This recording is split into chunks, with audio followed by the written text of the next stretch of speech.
থরে থরে সাজানো আছে কাঠ। বিভিন্ন আকৃতি এবং ওজনের এই কাঠগুলো যায় মেশিনে। মেশিন আর মানুষের হাতের ছোঁয়ায় এবড়ো থেবড়ো এই কাঠগুলো পায় একটা ব্যাটের আকৃতি। কাজ সেখানে শেষ নয়, নানাভাবে পলিশ করা হয় ব্যাটগুলো। এক একটা ব্যাট পায় কারিগরের হাতের যত্নের ছোঁয়া। মিরাজের এমকেএস কোম্পানিতে এভাবেই বানানো হয় ক্রিকেট বল এবং টেপ টেনিসের এক একটা ব্যাট। একাধিক ধাপ পেরিয়ে এসে আন্তর্জাতিক ম্যাচ খেলার মতো সম্পূর্ণ প্রস্তুত একজোড়া ব্যাটও পাওয়া গেল। স্টিকার দিয়ে ডেকোরেট করা বিশেষ ব্র্যান্ডিংয়ের এই ব্যাট জোড়া বানানো হয়েছে সাকিব আল হাসানের জন্য। কেন এই ব্যাট জোড়া আলাদা জানিয়েছেন মেহেদী হাসান মিরাজ। উইডোটা অনেক ভালো আছে, আপনার দেখেন গ্রেনটা অনেক সুন্দর এবং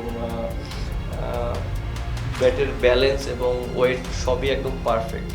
আর আমার কাছে মনে হয় একটা ব্যাটের সবচেয়ে ইম্পর্টেন্ট জিনিস হলো ব্যালেন্স এবং ওয়েট। অনেকগুলো ব্যাট আছে, যেটা পছন্দ হবে অবশ্যই সেটাও তাকে দেওয়া হবে।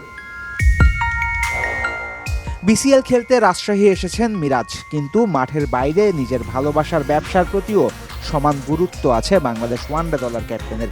শুধু একজন মালিকের মতো ঘুরে ফিরে দেখেই ফিরে যান না মিরাজ, বরং সরেজমিনে দেখেন ব্যাটের হাল হকিকত, পর্যবেক্ষণ করেন কাজের মান। এদিন সাউথ জোনের দুই সতীর্থকে সাথে করে নিজের ব্যাটের কারখানা দেখাতে এনেছিলেন মিরাজ। একদিন আরও বড় হবে এই কোম্পানি, বিদেশি তারকাদের হাতেও থাকবে এমকেএস এর স্টিকারওয়ালা ব্যাট, সেই স্বপ্ন দেখেন তিনি। আমাদের কোম্পানিটা একটু ভালো জায়গায় গেলে, স্টাবলিশড হলে, তখন আমরা দেশের বাইরেও স্পন্সরশিপের জন্য আমরা যাব। যেহেতু আমাদের একটু সময় দিতে হবে, কারণ আমাদের এরকম একটা কোম্পানি গ্রো আপ করতে একটু সময় লাগে। যেহেতু আমরা স্টার্টটা হয়েছে, আমরা ডে বাই ডে ভালো একটা পজিশনে যাচ্ছি ইনশাল্লাহ।